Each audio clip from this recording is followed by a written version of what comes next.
Alors, bonjour, Rodi. Merci de prendre le temps aujourd'hui d'être avec moi pour parler de la patience. Merci de m'accueillir, Manon.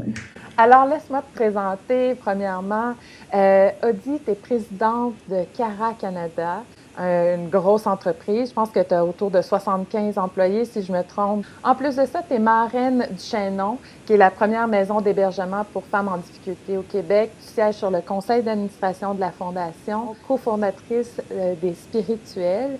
Tu as 3 grands-enfants très présents dans leur vie. Fait qu'on peut dire que tu as une belle vie bien remplie. Fait que j'avais le goût de m'asseoir avec toi aujourd'hui puis de voir comment ça s'intègre dans une vie aussi remplie, la notion de la patience. C'est accepter que les choses se déroulent à leur propre rythme et tout ça. Donc, quelle place ça occupe cette notion-là dans ta vie? Manon, c'est sûr que tu m'as fait réfléchir parce que la patience, ça fait partie de ma vie au quotidien. Je me suis rendu compte à quel point c'est présent dans ma vie. Tu sais, on a fait une formation à un moment donné chez un de nos clients communs et moi, j'avais à parler de la gestion du temps. Donc, ça m'a ramené à la patience. Et Mhm. c'est vraiment, vraiment très relié. Donc, pour moi, ça fait partie de mon quotidien, le temps. Le temps qui égale la patience pour moi. Je le relie aussi à la concentration, puis à la maîtrise de soi. Quand il y a une situation qui arrive avec mes clients, avec mes employés, avec mes collègues un peu partout dans le monde, que j'ai pas ma réponse rapidement, il faut que je m'arrête puis que je dise laisse aller le temps. Mm. Les choses vont se régler par elles-mêmes. Et ça, c'est pas facile quand tu es une personne de contrôle. Mhm. Le meilleur exemple, c'est le trafic. Ha, ha. Quand on est dans le trafic, OK? Moi, je t'avoue que j'ai une grande patience parce que pour moi, je fais du recadrage, je me dis, ah, il y a du trafic, ça me permet de faire quoi? Mm. Ça me permet d'être dans le silence, ça me permet d'écouter la radio, ça me permet d'écouter un podcast, parfois de méditation. Ça me permet de réfléchir, de m'arrêter, d'essayer de régler des petits problèmes, des enjeux que j'ai au bureau. Pour d'autres, c'est terrible d'être dans le trafic. Donc, ce que ça nous dit, c'est qu'une situation est là. Comment se fait-il qu'une personne le voit comme l'enfer Mhm. et que l'autre le voit comme une belle opportunité de faire autre chose? C'est ça la patience. Mm. Moi, c'est à mon quotidien. Vraiment, ça fait partie de ma vie d'être patiente. Et je pense que je réussis, mais je réussis surtout quand je suis capable de faire stop, m'arrêter, de regarder la situation, de l'observer sans jugement et de me dire si elle arrive, cette situation-là, il y a une raison. Et comment je fais pour la ramener dans une opportunité positive. Mm. C'est pas Ce facile. que je trouve intéressant, c'est que tu amènes la notion de choix là-dedans. Tu sais, tu es assis dans ton auto, tu es dans le trafic, tu as le choix de transformer une situation à ton avantage, c'est-à-dire pour être bien, pour que la patience ait de l'espace aussi, ou ça avance pas assez vite, puis ça influence après ça toute ta journée.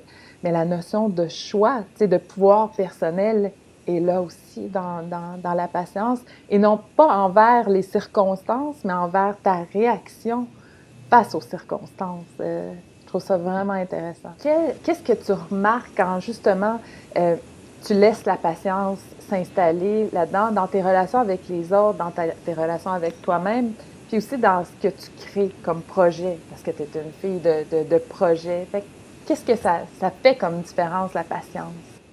Tu sais, on a co-créé les spirituels et pour moi, ça a été un challenge, un enjeu. Et puis, Julie et Féroux sont au courant, on en parle ensemble.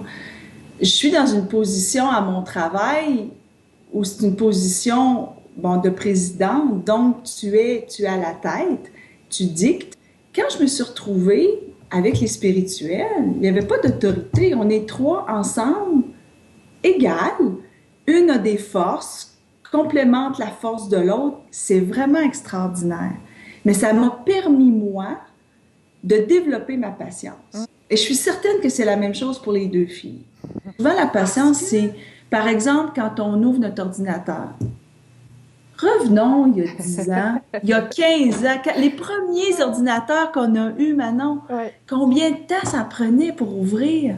Ça prenait 2, 3 minutes pour ouvrir. Et qu'on trouvait ça tellement court parce qu'on était obligé avant Exact. d'écrire à la dactylo. Ah, c'était tellement court. Hein, quand on doit le fermer puis le rebooter, mais c'est un peu comme nous, il faut se rebooter aussi, il faut se reprogrammer nous-mêmes. Et la patience nous aide à se reprogrammer. Parce que même dans la définition, ça dit que les plus grands sages sont ceux qui sont capables d'avoir une grande maîtrise de soi, une maîtrise d'eux-mêmes, et donc sont de grands patients. Qu'est-ce que tu fais quand c'est vraiment plus difficile? Puis, tu sais, des fois, on a des pitons plus sensibles que d'autres ou des périodes où c'est plus difficile. C'est quoi, toi, ton truc?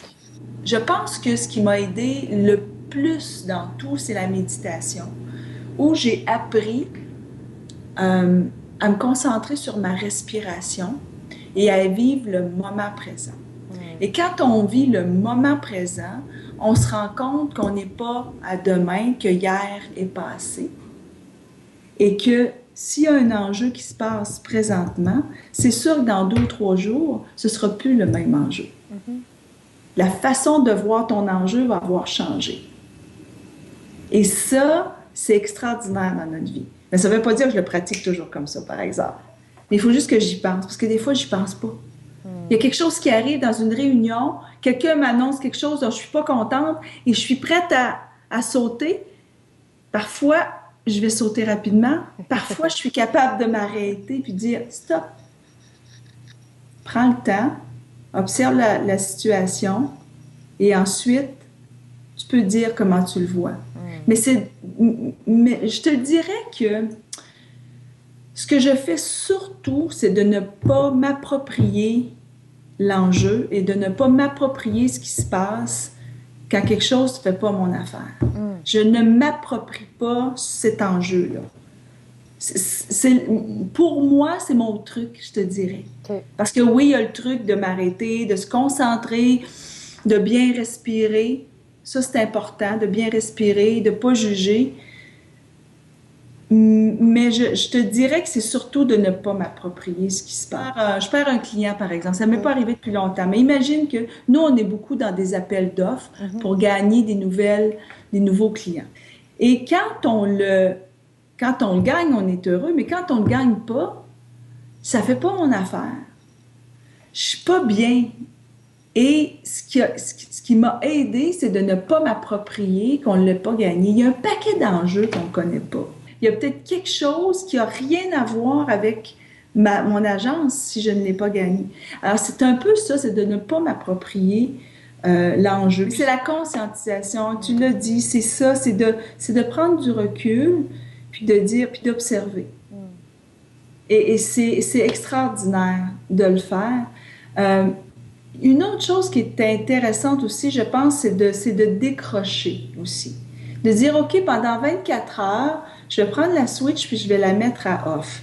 À off de mon téléphone cellulaire, à off de mon ordinateur, à off de mon iPad. On a-tu, hein? Des plateformes, bon. Et puis, de s'amuser, de faire autre chose. Puis c'est drôle parce que je fais un lien avec toi, ce que tu fais dans la créativité, dans la création, de permettre à des personnes de faire autre chose, de s'éclater dans la créativité. C'est extraordinaire comment on devient plus calme. Et quand tu reviens 24 heures après dans ton quotidien qui est fou, tout est beaucoup plus simple, tout est beaucoup plus calme et tu peux regarder les enjeux d'une façon différente. Parce qu'il y a un calme puis de l'espace qui a été créé.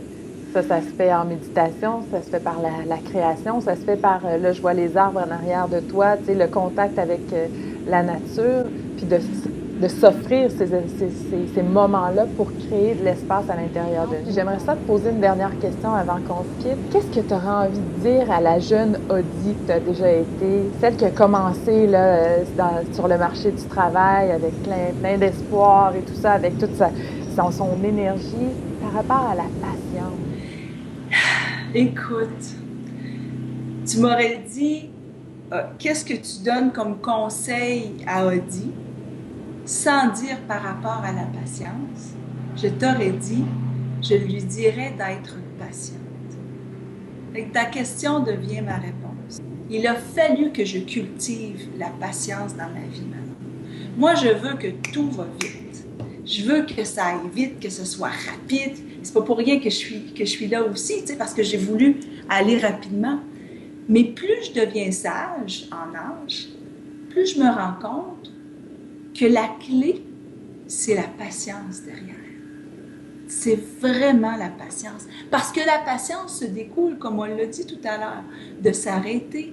C'est la notion de temps, c'est la concentration, c'est l'observation, c'est d'être capable de respirer. Tout découle d'être capable d'être patient.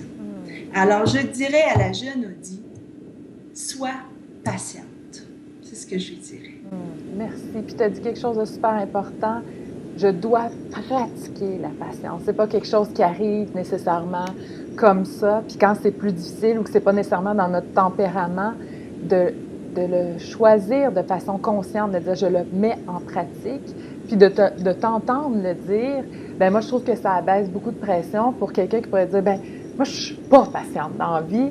Ben dire non, mais c'est quelque chose qui se pratique par contre. À partir du moment où tu dis ben c'est important pour moi, c'est ce que je vais mettre en action, d'y aller à petite dose, puis d'essayer de s'ouvrir à ça de plus en plus. C'est quelque chose qui est réaliste et souhaitable aussi en même temps, là.